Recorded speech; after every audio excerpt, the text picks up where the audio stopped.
Allahu Akbar, Allahu Akbar.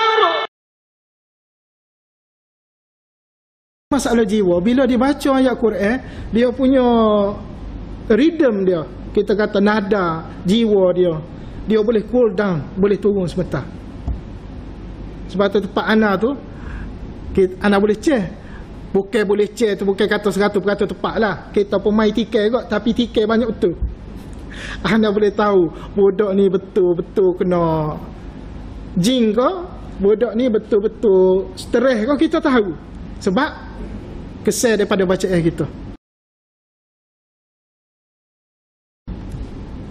Auzubillahi minasyaitonirrajim. Bismillahirrahmanirrahim.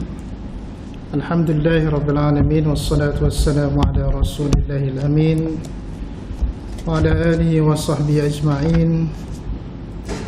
Qala rabbi shrah li sadri wa yassir li amri wahlul 'uqdatam min lisani yafqahu qawli.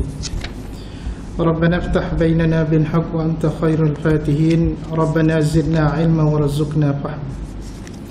Allahumma aslih zata bainina wa li bain qulubina wahdina subulas salam wa najjina minaz zulumati ila an-nur wajannibna al-fawahisha ma zahara minha wa ma batan. Saya kasih sedang muslimin muslimat rahimakumullah. Assalamualaikum warahmatullahi wabarakatuh. Alhamdulillah, summa alhamdulillah, segala puji kita panjatkan kepada Allah Subhanahu wa taala yang memberi kita kesihatan, kesempatan untuk berada dalam majlis ilmu pada malam ini. Ini anak nak kait sikit. Anak duk fikir-fikir tadi, kita bawa perbincangan sebelum sambung ke hadis 230 ni berkaitan dengan yang perkara yang kita suka ketawa ni, kita nampaklah benda tu yang positif. Kadang-kadang benda tu yang bawa kepada perkara-perkara yang kebaikan bagi kita rasa seronok. Tuan-tuan kena tahu bahawasanya lawan bagi rasa seronok, rasa gembira sampai kita ketawa dan sebagainya adalah tekanan hidup kita yang kita sebut stres. Jadi stres ni sebenarnya ni anak nak kait dengan sirah Rasulullah SAW. Sebab bab yang kita belajar ni bab suka Nabi gelak macam mana Nabi ketawa. Ada bahagian yang dalam sirah baginda dalam keadaan stres, dalam keadaan tekanan yang amat hebat. Banyak keadaan-keadaannya, banyak sejarah menceritakannya. Antaranya bila mana Nabi SAW dituduh, atau kita kata dia nganyi, bahasa Kelantan mudah kena nganyi. Dia tidak tuduh, dia tidak fitnah, dia nganyi. Nganyi ni lagi sakit hati daripada tuduh. Kalau setakat tuduh tu patut dia duduk senyap, kan dia tak ada bukti. Kalau nganyi ni dia kata siapa kesuduh. Gapa dia kaum musyrikin Quraisy, terutamanya kaum musyrikin Quraisy. Semasa Nabi di Mekah, gapa dia suka nganyi? Itu dia suka kata Nabi ni gila. Itu memang jelas. Banyak riwayat hadis cerita. Antaranya kisah berkaitan dengan Dimad Al-Azdi, seorang sahabat Nabi nama Dimad Al-Azdi. Orang duk cerita ke dia, masa tu Dimad Al-Azdi ni belum masuk Islam lagi. Dia duk dengar, dia duk jauh daripada kota Mekah. Dia duk dengar orang cerita ni, di Mekah tu ada seorang hamba Allah nama dia Muhammad. Dia tu suka kecek benda-benda hak pelik-pelik. Kalau kita suka kecek benda hak dongeng hak atas langit saja, orang duk tuduh dia gila belaka. Jadi bila mana Dimad duk dengar orang cerita lagu tu, dia berasa nak pergi jumpa dengan Muhammad ni. Sebab Dimad ni dia ada satu benda sakti tangan dia ni. Dengan tangan dia ni Allah Subhanahu Wa Taala beri kesembuhan kepada orang yang ada masalah gila. Jadi dia pun berasa nak, kita kata nak volunteer diri, nak tunjuk sukarela dia nak pergi jumpa dengan Muhammad ni. Dia aku nak berobat dia. Jadi dia pun mengembara sampailah ke kota Mekah, cari-cari jumpalah Muhammad. Sebelum nak jumpa Muhammad tu dia tengok, dia tanya orang mana Muhammad. Orang dia tunjuk tu Muhammad. Dia duk ita-ita, dia duk dengar, dia kata orang dia kata dia gila, nampak macam okey je, tak ada apa lah kata dia. Sebab Dimad ni dia kata dalam hadis ni cerita, Dimad ni orang yang suka mengembara sampai keluar daripada tanah Arab. Bila dia tengok karakter Nabi ni, dia kata manusia ni orang biasa ya, tak ada apa sangat kecek lagu tu. Siapalah dia berdepan dengan Nabi, dia kata, Muhammad, mu nak tak? Kalau aku volunteer diri aku untuk sembuhkan mu daripada penyakit gila, sebagaimana orang duk dawa atasmu ni, nak tak? Nabi duk dia, Nabi tak jawab. Dia offer sekali lagi. Lepas tu Nabi baca, innal hamdalillah nahmaduhu wa nasta'inuhu wa nastaghfiruh wa na'udzu billahi min syururi anfusina min sayyiati a'malina. Sebagaimana setengah-setengah penceramah baca doa pembukaan sebelum ceramah tu, kita panggil khutbah hajah. Bila Dimad Al-Azdi dengar tu, dia kata, ish, Muhammad ni boleh karang ayat, kita kata ayat memang luar biasa, bunga-bunga bahasa yang indah. Orang gila tak boleh buat lagu ni. Kemudian berdialog dah dia dengan Muhammad, kecek lebih kurang. Dia pun tanya lagu mana Tuhanmu, apa dia pun tertarik. Akhirnya dia angkat tangan, dia kata, Muhammad, aku bai'ah denganmu, nak masuk Islam. Masuk Islam dia. Dalam keadaan masyarakat Mekah tu duk kata Muhammad gila belakang. Tetapi apa tak? Bila mana seorang manusia hak pakar boleh menilai karakter manusia sebenarnya lagu mana gila, sebenar bagaimanakah siome, dia tengok Muhammad ni tidak orang gila. Dia jadi orang yang beringanyi duk kata kau orang lain gila-gila ni, sebenarnya dia tu tak ada kepakaran nak menilai. Dia kira hawa nafsu dia letak dek depan. Pada kata dia tu mental sikit tu, dia ni sakit jiwa ni. Nah, kalau di Madinah kita tengok pula bagaimana tuduhan atau kita kata saat ni, kalau gelar ni bahasa standard kita sebut apa? Apa ngenye? Apa? Bahasa buku ni kita sebut apa? Tuan-tuan? Peli. Puak-puak Yahudi ni, anda biasa cerita dah kau tuan-tuan. Semasa mana Nabi SAW selesai daripada gali parit nak perang dengan puak-puak musyrikin Mekah nak mari ke Madinah, nak perang Khandaq, nak perang Ahzab ni. 10,000 tuan-tuan daripada kafir musyrikin nak lawan dengan Islam 3,000. Nabi koreklah parit kerana idea daripada Salman Al-Farisi. Tengah-tengah korek, Nabi ada kesempatan berehat, Nabi pun berehat. Dalam keadaan sahabat-sahabat Nabi pun ramai dah berpaling tadah masa tu. Berpaling tadah bukan kata keluar pada Islam, berpaling tadah kerana penat. Tosir dah nak gali ni. Tuan-tuan, jarak lebih kurang, ukuran dia tak silap ana 5 kaki panjang, 8 kaki lebar. 8 kaki masuk ke dalam, 5 kaki lebar. Kena gali lebih kurang dalam 8 kilo keliling Madinah masa tu. Sahabat-sahabat Nabi surrender. Macam-macam boleh rasa, ya Rasulullah, mak aku sudah tua, tak ada orang nak urus dia, aku kena balik. Nabi kata, silakan, utamakan makmu dulu. Mari waktu pula, bini aku mengandung, ya Rasulullah. Nabi pergi. Padahal alasan itu tak kukuh belakang. Kenapa? Mereka penat. Dalam keadaan makanan pun terhak. Jadi, hak tolong Nabi masa tu siapa? Hanya 2 golongan saja, iaitu sahabat-sahabat Nabi yang memang tak setia kepada Nabi. Termasuk sahabat 4 orang, Abu Bakar, Umar, Uthman, Ali. Dah hak dijamin syurga, Talhah dan sebagainya. Dia ni komitmen tinggi, ada ikut dengan Nabi. Dan juga puak-puak Yahudi yang terpaksa kerana tak ada dah orang lain, puak-puak pala-pala Yahudi duk tolak puak-puak negeri. Jadi kalangan Yahudi yang terpaksa. Bila Nabi sempat, satu masa Nabi berehat tengah-tengah gali, dalam keadaan tempat teduh dengan sahabat-sahabat. Pada gali tu, dalam keadaan penat masing-masing, duk tunggu nak makan, tak ada makan. Tapi dulu anda cerita tu, makan tu mari ikut mana? Tiba-tiba hak daripada cerita Abu Zar, cerita apa? Anda ingat dah. Cerita seorang sahabat tu. Jadi bila Nabi berehat dalam keadaan kepenatan, sahabat ni punya confident tuan-tuan. Lepas gali parit ni, sahabat punya confident, dia punya mission ke depan. Dia tanya, ya Rasulullah, ni lepas ni kita nak takluk mana pula ni? Kita nak takluk Rom ke nak takluk Parsi? Puak-puak Yahudi ni, dia dengar tu pun dia nak pecah perut dah. Dia kata mu esok lusa nak perang dengan kafir musyrikin 10,000. Mu nak kecek, mu nak perang dengan Rom dengan Parsi hak beratus ribu jumlah tentera. Hak kerajaan sudah utuh, sudah kuat beratus tahun sebelum padamu.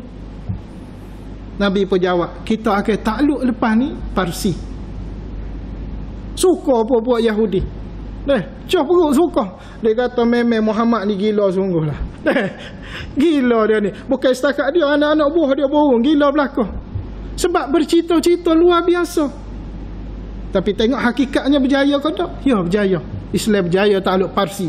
Islam berjaya takluk Rom. Yahudi kata Nabi ni gila. Jadi tuan-tuan, kita nak tuduh orang lain masalah mental nak kata gila ni, biar dia tubik lesing dululah. Jangan mudah-mudah. Lesing ni mudah yang nak tubik. Atas pergi klinik biasa dulu.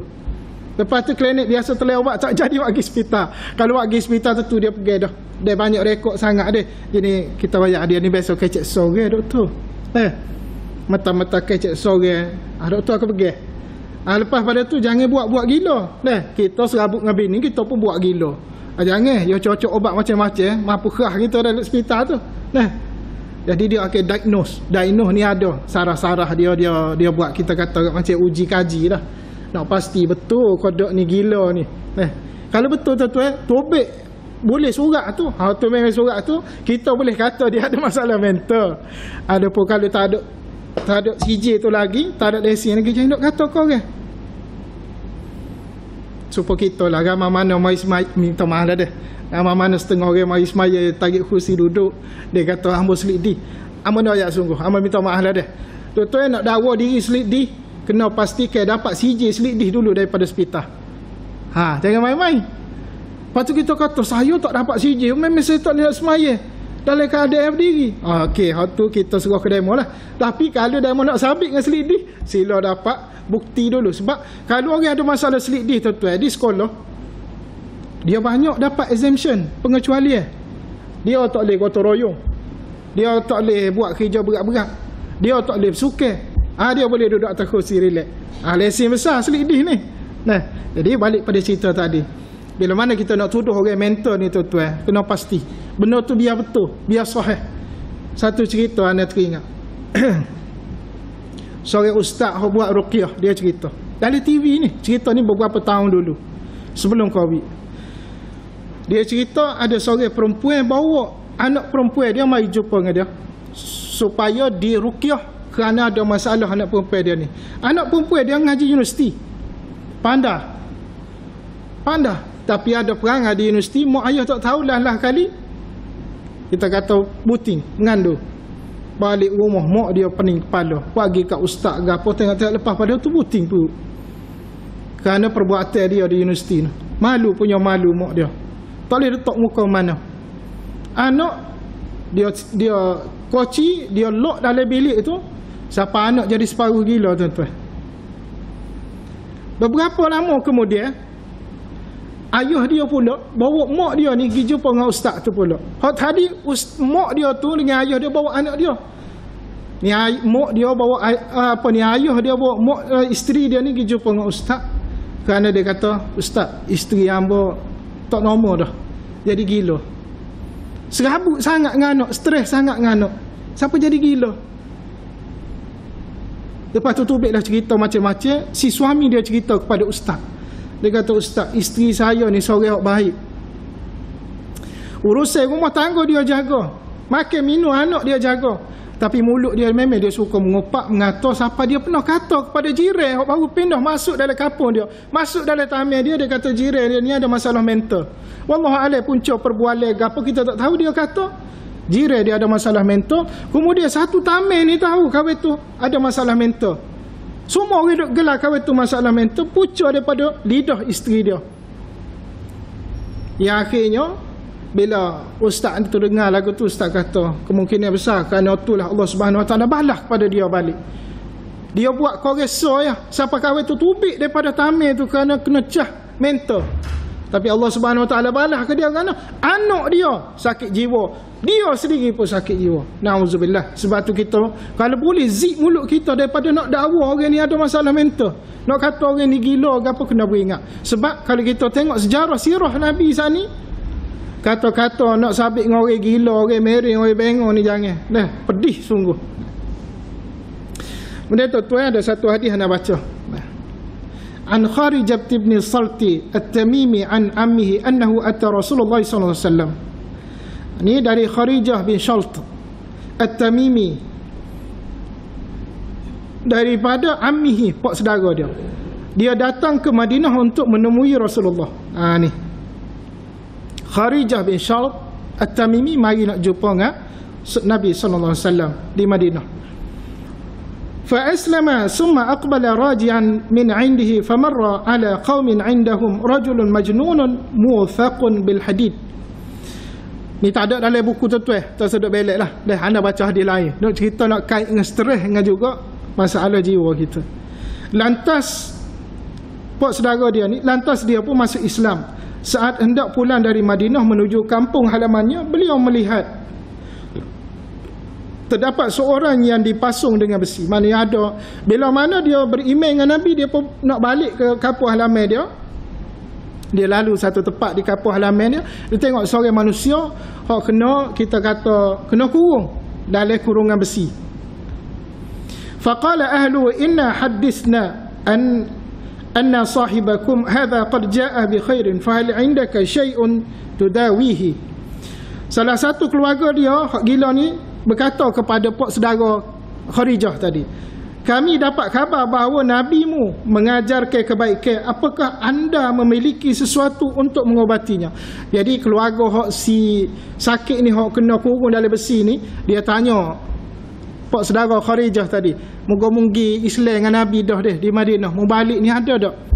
Nabi mu ajar sesuatu, sebab Muhammad ni orang dia cerita ni dia bawa kebaikan. Adakah dia ni, adakah mu tu boleh sesuatu daripada Nabi untuk mengobati saudara aku ni, duduk dalam kurungan besi ni? Kemudian faraqaituhu bil fatihatil kitab fabara'a fa'atuni mi'ata syatin. Ni lepas tu pak saudara Kharijah ni pun dia kata faraqiyatuhu, maka dia ruqyah ke dia, kita kata jampi bi fatihatil kitab, dengan baca al-Fatihah. Dia jampi dengan baca Fatihah. Daripada ni hadis ni ulama buat macam-macam kaifiah nak jampi dengan Fatihah. Sama ada kita baca sampai habis, lepas tu kita guna medium air ke, kita pun guna hembusan an-nafasat, hembusan yang terakhir tu, kita twist sikit. Jangan kehek air liur. Bukan masuk kehek, dia sebenarnya masuk tiup. Dia Piramli hak jenis twist Piramli punya pasal. Kita pun dah tiga dak, dia angin Sama ada kita nak baca seayat daripada 7 ayat tu, seayat kita siup boleh, ataupun ayat terakhir kita siup boleh, ataupun tak siup langsung pun boleh. Mana tak guna air pun boleh.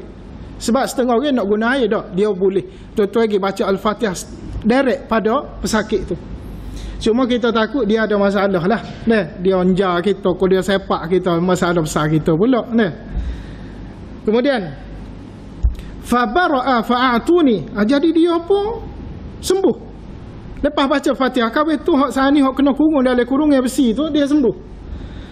Fa'atuni, maka pupuk tu ahli keluarga dia tak diberi kepada aku mi'ata syatin, 100 ekor kambing. Banyak tu 100 ekor kambing ni. Hadiah kerana boleh menyembuhkan penyakit orang. Sebab itulah ana raya sungguh dah. Kalau orang ruqyah hak memang pure betul-betul, dia ruqyah jadi sembuh molek tuan-tuan. Kena orang kaya setakat fire sebutir tu free lah. Ini cerita betul ana raya ni. Saya ana sendiri. Tapi selepas pada tu dia bertobat, dia tak sia. Serabut perut juga jadi. Siapa orang nak siapa dia kata dia pun tak selesa nak duduk. Akhir sekali dia pun tidak popular mana, senyap dia lah ni. Itu saing dia baru meninggal dalam sebulan lepas ke. Orang Kedah, waris juga. Apa ni? Waris dia juga. Dia pergi rawat orang, subhanallah. Banyak ke dia pergi rawat sembuh, alhamdulillah. Ngasih usaha dia belajar ruqyah. Jadi masyhur dia. Selepas daripada dia tu, orang pun ngekor berlaku, pakak nak buat ruqyah. Dia buat ruqyah, dia tak ada buka pusat ruqyah. Orang panggil dia, puan-puan ni buka buat ruqyah, sewa kedah, sewa bangunan nak buat ruqyah. Makan modal tu isi borel 50 ya buat ni. Dengan dia tak ada isi borel. Demo nak bayar 50 ke, demo nak bayar tak saya bayar ke, dia tak je cara. Tapi alhamdulillah kaya raya. Waris dia datuk. ruqyah juga baru meninggal itu. Subhanallah, ni manusia-manusia hak hebat. Kita kata yalah, makin lama makin tak ada dah. Hak ada hak jenis cari duit belaka. Nah. Kemudian فأتيت رسول الله صلى الله عليه وسلم فأخبرته فقال هل إلا هذا. Kemudian dia pun mari awak mari jumpa dengan Nabi. Dia jumpa dengan Nabi, dia pun cerita. Dia kata sekian-sekian aku berubat orang dengan baca Al-Fatihah. Nabi pun kata, apakah engkau hanya meruqyah dengan membaca surah Al-Fatihah? Nabi kata, meruqyah dengan Fatihah saja kau? Mana sab'ul masani. 7 ayat tu ya kau? Dia pun kata, waqala qultu la. Qala khuzha fali amri laman akala bi ruqyati batil laqad akalta bi ruqyati. Okey. Dia kata, jawabku sabda Nabi, ambillah 100 ekor kambing tersebut, sungguh engkau termasuk mendapat upah dengan ruqyah yang benar, bukan dengan ruqyah yang batil. Jadi dia kata, boleh kamu dah lah. Silakanlah. Dia kata, ya Rasulullah, aku tak baca benda lain dah kecuali Fatihah. Nabi kata, betul dah. Orang nak wihah tu memang hak bagimu, sebab membaca Fatihah tu benda yang hak, yang betul, bukan benda yang batil. Dia batil ni maksudnya kerana dia tak baca Quran kau, dia japi mentera. Ataupun dia baca Quran, dia capu dengan japi mentera. Batil. Dia baca Quran comel dah. Lepas tu dia capu. Capu ke apa? Apa ni, wayah ke, dia sebut benda pelik-pelik lah. Kita tak faham tu capu dah tu. Ada seorang hamba Allah tu. Dia kelas Tok Bomo lah. Tok Bomo. Dia baca ayat kursi bunyi gini. Dia turun kanan ni. Dia anak dulu bodoh kok. Masa budak-budak dulu. Dia ngekau habis orang. Enggaknya kita. Mujurlah. Ya Allah, anak duk mikir balik, mujurlah Tuhan buka juga pintu hidayah, selamatkan hamba, tidak bodoh dah hamba. Dia ajarkan anak baca ayatul kursi. Masa tu anak tak masuk U lagi. Jadi bodoh lah. Habis ngaji SPN ke apa, duk ngekau sedih. Dengan silap, dengan gapo kita tak ada silap pun ikut orang lah. Dengan macam-macam lah. Kalau kota baru kacik ni ada so dulu, anda tak boleh sebut nama lah. Tak ada dalam ni pun. Dia turun kanan dalam bilik 3 orang. Dia turun tu ketar kenali kocok dalam bilik, kita berasa syaitan belakang ni. Dia kata baca ayat kursi gini. Sampai ayat wasi'a kursiyyuhus samawati wal ardh. Cara dia wasi'a kursiyyuh 3 kali yoy. Kita amal selalu bagi pelik. Tuan-tuan, amal jadi hamba buat korang. Tapi tak boleh cerita lah jadi buat lagu mana tu. Kenapa? Kerana syaitan tu dia jadi apa ni kita kata korek dengan kita dah. Jadi temes jiwa kita dah. Patut nak perasan aku semaya masa tu aku tak tahu macam duk lainnya. Betul, syaitan kacau kita. Dia sudah cuba nak kontrol banyak benda. Ya akhirnya anak pun kadang-kadang Zuhur masuk dah jadi bengong pula. Alhamdulillah, anak ngelah tuan-tuan boleh jadi segar gini jumpa dengan seorang ustaz. Ustaz ngajar sekolah biasa ya, sekolah menengah. Bukan sekolah agama, dia ustaz. Alhamdulillah. Orang dekat rumah juga. Dia pun betul steering balik. Dia pula kita tarik pun ni. Pula letih. Lah kali dia kata kena berubat dah ni.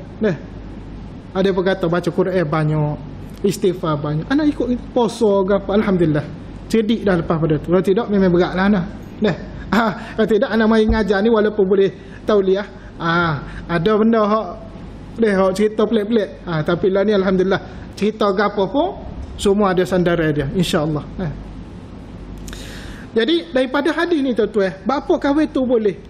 Pak saudara Kharijah bin Salat At-Tamimi tadi, dia boleh berubat kahwin tu. Tuan-tuan kena beza ni. Dia boleh berubat dengan Fatihatul Kitab kerana orang ni tidak disihir. Orang ni bukan disihir. Kalau disihir, proses dia lagu lain. Proses dia ada 2-3 prosedur lagi. Iaitu antaranya prosedur dialog, prosedur nak suruh jin tu tubik, prosedur jin tu nak ayak bagi duk mana prosedur tu pun tak boleh kita nak pegang 100% pun sebab jin ni kacik menipu. Ada pun orang ada masalah kejiwaan. Sebab tu kita kena beza antara orang kena rasuk hatu sungguh kau ataupun orang masalah jiwa. Orang masalah jiwa bila dia baca ayat Quran, dia punya rhythm dia, kita kata nada jiwa dia dia boleh cool down, boleh turun sebentar. Sebab tu tempat ana tu ana boleh check. Bukan boleh check tu, bukan kata 100% tepat lah. Kita pun main tikai kot, tapi tikai banyak betul. Ana boleh tahu budak ni betul-betul kena jin ke, budak ni betul-betul stres ke, kita tahu. Sebab kesal daripada bacaan kita. Ada seorang budak, tuan-tuan ana cerita betul. Seorang budak, wallahi. Ana sebut wallahi ni nak bagi keyakinan tuan-tuan lah. Kuat pada kita. Budak ni dia pergi ambil perubatan tempat ana lah. Dia pergi ambil apa ni, bahagian kesihatan. Tahun pertama ngaji, semester kedua tahun pertama, dia jumpa dengan ana. Dia kata, "Ustaz, saya nampak budak 2-3 orang kecil-kecil lah, telanjang, warna hijau, duk main celuh pokok tepi bilik asrama saya." Ana dengar tu naik puluh rumah selalu. Ana kata, "Ya dah budak ni." Muka saing-saing dia banyak, dia duk kecek sore kadang-kadang. Ni budak ni. Kadang-kadang duk main pening ke apa. Nah. Dia royak gitu ke ana. Ana tengok air muka dia tu. Memang air muka orang yang tidak sihat kerana pucuk. Jin. Antara tanda dia ke apa? Dia jadi letih. Dia kecek nak merapu. Dia letih, air muka dia tak gagah, mata dia pelebam, ana tengok betul dah. Ana pun soal siasat dia dalam bilik ana. Ana bawa dia masuk. Dengan saing dia 2 orang duk cokoh. Ana tanya dia, "Awak tak boleh malu, awak kena cerita siapa Zaid ke saya." Ana tanya ke betul-betul. Ana tak tanya ke apa dia boleh nampak. Ana tanya furuk dia. Ana tanya usul dia. Ana naik ke atas. Ana tanya ayah dia dulu, lagu mana. Ana tanya mak dia dulu. Ana tanya tuk dia dulu. Lepas tu ana tanya tuk dia. Tubik tu memang kita nak belakang. Tuk, minta maaf lah dah. Tuk guru silap. Mak beri ke kita sebelum kita mari sini, benda ni dia cerita. Ada duduk di asrama. Ana apa wayak ke sain dia lah ni, awak pergi ambil barang tu duduk di asrama. Mujur 2 orang tu berani dia ambil mari. Memang betul tuan. Ada garang. Lada hitam. Nanti apa hari 4-5 kara. Ana cukup sakit hati kau tengok barang-barang gitu. Punya bodohnya lah orang kita boleh percaya dengan lada hitam. Lada hitam ni kerja dia. Orang buh dalam begor McDonald. No, sedap. Ketuk-ketuk buh dah tu. Nah, sungguh. Dia percaya pada lada hitam. Tuan-tuan, tak ada satu pembuktian saintifik ataupun tak ada satu pembuktian daripada sunnah, daripada Quran, lada hitam boleh menyebabkan ataupun garam boleh menyebabkan syaitan lari. Tak ada. Tu penipuan semata-mata. Disebut talbisul iblis, tipu daya iblis. Kita tu tak percaya. Nak tabur garam. Tak payah tabur. Dia supaya tabur ke apa nak ayat? Supaya tabur belerang ke ular. Ular tak lari dengan belerang tuan-tuan. Gapa ni belerang dalam bahasa sains dia sebut apa? Apa tu Haji? Belerang? Sulfur. Tak lari barang tu tuan-tuan. Kena Hawking bolak. Memang dia main atas tu. Dia lalu bodoh gitu lah. Tak boleh kau ni. Anak tanya-tanya awak mari barang. Memang je lah. Anak kata apa ni awak ni lah ni. Kena percaya dengan ustaz. Jangan percaya kepada orang lain. Jangan cerita ke ayah. Balik cuti semesta nanti pun. Kalau boleh ngelok dengan tu. Ana ajar dia baca ayatul kursi. Baca betul ana cerita dia asbabun nuzul beberapa ayat muawwizatain. Qul huwallahu, qul a'udzu birabbil falaq, qul a'udzu birabbin nas. Ana ajar dia cerita Nabi dirawat lagu mana sampai Nabi sembuh kerana sihir. Ana ajar dia sampai habis. 4-5 kali dia duk mai boleh. Mari pulak kita ajar. Istiqamah dia tuan-tuan, dia juga graduate, habis ngaji mujur. Sebab skalanya kalau orang lagu tu paling terik 2 tahun ngaji lepas tu balik Balik tu memang surat PTPTN siapa? Suruh bayar. Oh letih. Ngaji tak habis kena bayar PTPTN tuan-tuan. Kerana apa? Mental. Syaitan memang dia attack mental. Bila dia boleh duduk di mental kita, dia boleh kuasa belakang syaitan. Ini pucuk stres lah. Anak nak pucuk stres apabila mental kita dikuasai oleh syaitan. Innal insana khuliqa halu'a. Allah Subhanahu wa taala kata, sesungguhnya manusia itu dijadikan bertabiat resah, gelisah. Ini automatik dah. Kita memang ada sifat tu. Cuma kita layak dah nak kontrol dia tu. Dia tak boleh lari dah. Kita jadi panik.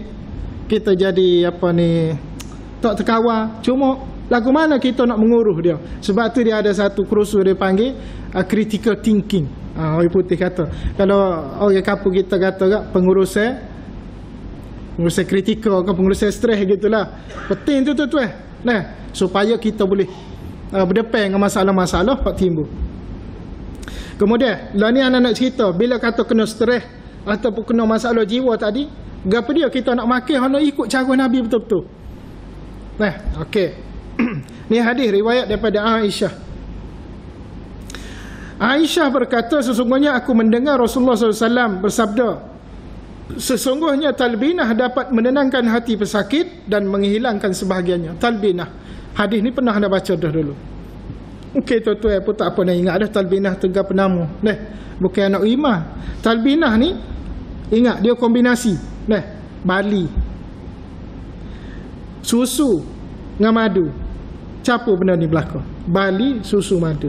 Cuma cara nak buat dia kalau tak biasa, tengok dalam YouTube dah banyak orang buat dalam YouTube. Dah cara betul. Dia suka jugalah. Kena ada mililiter dah. Benda ni bagus tuan-tuan. Terutama bagi orang ada masalah perut. Masalah perut ni termasuk juga masalah penghadaman, constipation ke, masalah orang sembelit, masalah orang berok cair ke. Talbinah ni memang berkhasiat. Lah ni ada talbinah hok siap proses jual. Tali online. Tapi tuan-tuan nak boleh hok betul-betul suka, betul-betul buat lah. Anak pun tak pasti juga. Tapi tawakal lah kalau tengok penjual tu macam okey, percaya insya-Allah lah. Nah, talbinah sudah diproses pada. Nah. Sebab apa? Nabi sebut. Nah, Aisyah kata, Nabi amal lagu tu. Untuk apa dia kata? Kerana talbinah ni dapat menenangkan hati dan pesakit dan menghilangkan sebahagian daripada sakit kita. Ya, talbinah. Cuba amal, cuba beli. Cuma kalau ngana tu anak tak ada. Anak ada sejenis gitu tu. Ni bukan nak ngepek jual. Dah kena ingat. Ni anak nak share maklumat supaya tuan-tuan dapat benda bermanfaat untuk khasiat tubuh tanpa tuan-tuan perhabis duit banyak. Sebab banyaknya orang duk mengarut lah ni dalam pasaran kita. Tuan-tuan kena tahu. Minyak zaitun, dah nak banyak kali dah. Minyak zaitun hok munasabah harga 450 ya. Mari-mari pok ni jual 100 lebih. Kenapa? Dia kata kita ada certified, kita ada goni, kita masuk mama. Tuan-tuan, hok 50 ya tak hana boleh royak brand ke apa hok masuk mama, hok memang GMO, hok memang dia panggil apa ni USDA. Hok memang organik. Lekeh ya, botol dia. Tapi kualiti lebih tinggi daripada hok 120 botol tu ya. Tu nak nego. Nak nego kita tak. Anak tak jual benda tu. Cuma kalau nak lah tanya anak, insya-Allah anak boleh wayak brand ke apa. Memang bukan anak saja. Saya anak pun ramah amal benda tu. Hok guna brand tu. Adik-adik support kita lah. Orang kata dia pakai gapo? Orang pakai gapo? Contoh kereta ke dia. Kita pakai Toyota Vios. Orang kata kau pakai mesti. Lepas tu pergi Kota Baru siapa ada? Siapa belakang. Dia sebenarnya kita pada pergi kancik boleh dah muka siapa destinasi dekat ya jimat kos. Dia kata selesa mesti tak apalah ikut dia lah. Dia perhabis duit. Minyak zaitun lah ni, minyak zaitun memang top tuan-tuan. Dia boleh naik harga tinggi sebab banyak orang ngepil lah ni. Banyak tepi-tepi jalan. Anas lillahi wallahi tu. Ana tak beli langsung kalau dia ngepil tak beli sebab bila ngepil kos ngepil tinggi. Kos ngepil tinggi lalu. Tuan-tuan madu. Nak ambil madu apa paling je pergi cari tepi-tepi rumah kau ataupun ada kenalan hok memang ambil madu di pokok. Hok tu lebih baik daripada beli madu hok di pasaran kerana kemungkinan terdedah kepada palsu tu sangat-sangat tinggilah. Sebab ada satu dakwah ni tak berasas tapi kita boleh timbal-timbal, iaitu pasaran madu di Malaysia kita, di Indonesia dan juga di Singapura dipelopori oleh Cina. Hok mari tulis Arab tu Cina tu tapi benda ni anak awal-awal dakwah tu belum berasas, tak kuat lagi lah. Cuma sedar diselidik oleh setengah-setengah orang lah hok minat dengan makanan sunnah ni. Hok minat dengan dia bukan makanan sunnah, hok minat dengan makanan berkhasiat. Jadi nak lawan stres, nak lawan masalah jiwa, makan talbinah. Kemudian mengurangkan tekanan dengan wangi-wangian terutama bukhur. Bukhur ni waktu-waktu cak api pakai air bulat tu pergi kedai Japarawah ada jual, lepas tu buh lah kayu dia. Waktu bagus untuk masalah stres anak-anak. Kalau kita sendiri stres. Pasal dia duduk nyanda betul-betul rehat. Jauh daripada kita sikit lah. Jangan duk ngadak dia, isak dia pula. Lah, mumpah jadi isak geng penimpal lah. Jangan. Duk jauh sikit. Atau kalau ada osing. Ada osing rumah. Osing duduk. Ya pun. Tu baru sedap. Ngebau apa semua. Tuan-tuan ni ada belakang osing rumah ni. Tu aja dah. Tak ada. Muda-muda dulu beli tak guna-guna. Osing kita hak tu lah. Hak kita beli dulu ni lah. Hak naik pelami sekali dengan dia. Bini kita lah tuan-tuan. Duduk atas kursi betul dia main urut belakang. Tu kursi osingnya. Kasih saya pun mari. Kita pun sakit berasa macam nak segar. Lepas tu berasa backing nak marah ke dia dia. Tarik dia. Dia nak suruh tarik dia ya. Jadi bukhur. Sebab apa? Anda baca hadis dia. Daripada Nafi' radhiyallahu anhu. كان ابن عمر إذا استجمر بالألوة غير مضطرة وبكافور يطرحه مع الألوة ثم قال هكذا كان يستجمر رسول الله صلى الله عليه وسلم. Ni jelas. Ibnu Umar kata, apabila ingin berwangi maka dia akan berwangi dengan kemenyan tanpa mencampurkan dengan bahan lain, atau berwangi dengan kafur atau mencampurkan kafur dan kemenyan. Dia berkata, beginilah Rasulullah SAW berwangi. Automatik perbuatan Rasulullah tu boleh meredakan masalah stres kita.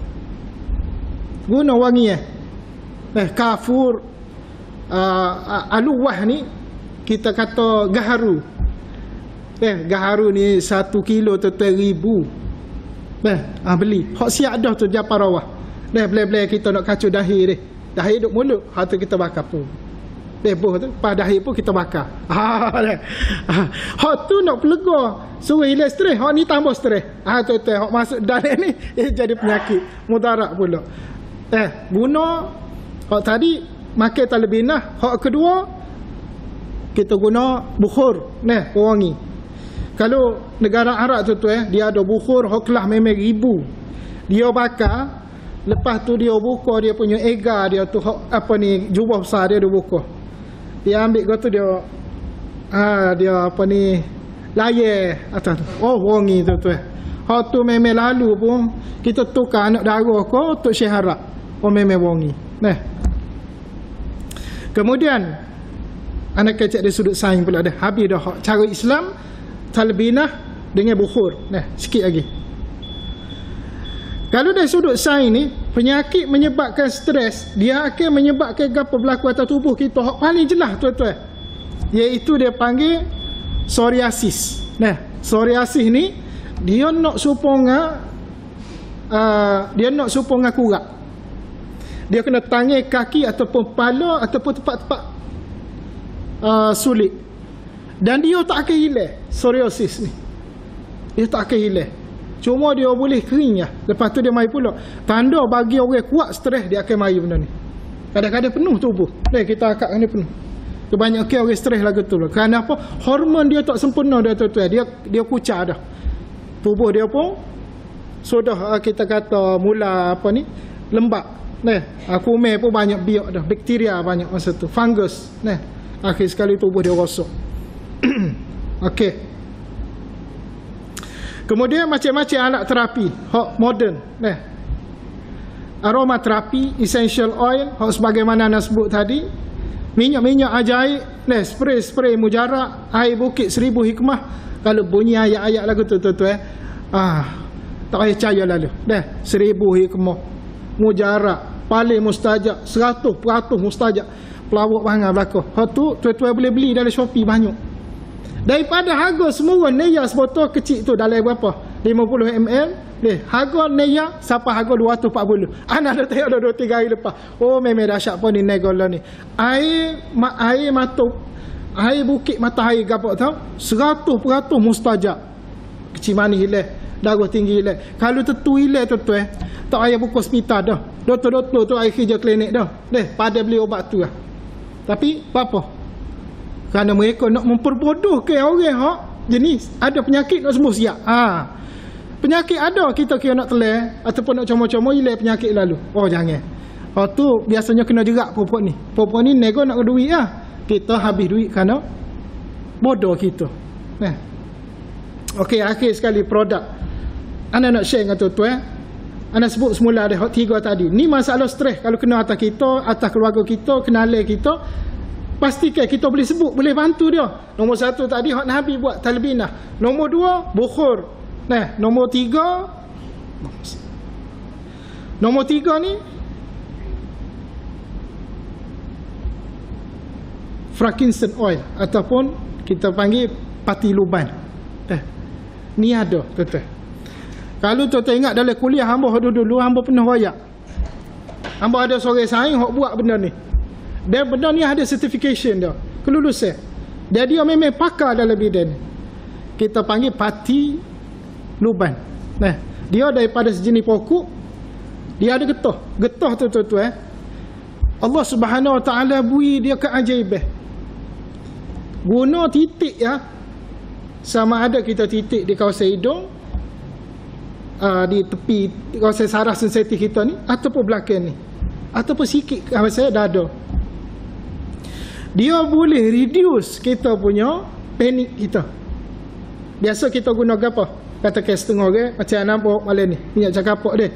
Tuan-tuan perasan tak? Kadang kita pening, kita guna dia boleh reduce sikit kan? Dia boleh kurang dia. Frankincense oil ataupun luban dia lagi kuat, boleh turun kadar cemah kita tu. Sebab benda ni ada data dalam sains direct pada sebut. Data ni mana dia kaji saintifik lah. Jadi benda tu tuan-tuan, anda pernah royak dah. Dalam pasaran ramai orang jual, tapi nak boleh hak asli anda tak tahu kat mana. Cuma kalau dengan sayana ni anda banyak kali dah royak. Memang dia buat asli. Sebab anda sendiri tahu, anda sendiri rapat dengan dia. Dan anda sendiri guna bukan sebotol 2, banyak botol. Untuk beri kesihatan kepada anak beranak anak. Saya mari kadang-kadang stres dia. Anak kata bukan nak jual, kalau nak beli cari sendiri. Anak kata bagi gini. Jadi baru ni hari tu anak kecek dia kata jangan ngepel lah atas masjid. Sebab dia kata anak baca hadis tak boleh ngepel jualan. Jadi dia kata tak salah ngepel. Cuma anak wayak ni anak tak ngepel dah lah. Bagi tu kalau tuan-tuan nak, kita sebut pati luban. Cari hak original. Jadi masalah stres, masalah sakit jiwa kita, masalah mental kita, insya-Allah Allah Subhanahu Wa Taala bantu dengan adanya tumbuhan-tumbuhan ataupun cara kita mengambil makanan seperti kita sebut tadi luban. Kita sebut tadi talbinah. Jadi insya-Allah tuan-tuan kalau ada rezeki kita anak awak mari luban, anak awak mari pati luban dengan talbinah. Tapi kena buat dululah. Benda ni penting kerana anak share ni adalah sebab kita berkecek soal Nabi. Soal Nabi, hak Nabi suka lagu mana Nabi makan. Kita sebut belakang tapi kita tak pernah nampak benda tu depan mata kita. Dia insya-Allah kalau dia nanti anak bawa. Tak tahu bila tak jamin lah. Okey, setakat tu dulu insya-Allah. Kita jumpa pada masa-masa yang akan datang. A'udzubillahi minasyaitonirrajim. Bismillahirrahmanirrahim. Alhamdulillahirabbil alamin. Wassalatu wassalamu ala rasulillah wa ala alihi washabbihi ajma'in. Allahumma ja'al jam'ana hadza jam'an marhuma tafarraqna min ba'di tafarraqan ma'suma. Rabbana atina fil akhirati hasanah wa qina azaban nar. Sallallahu ala Muhammad wa ala alihi washabbihi wasallam. Alhamdulillahirabbil alamin.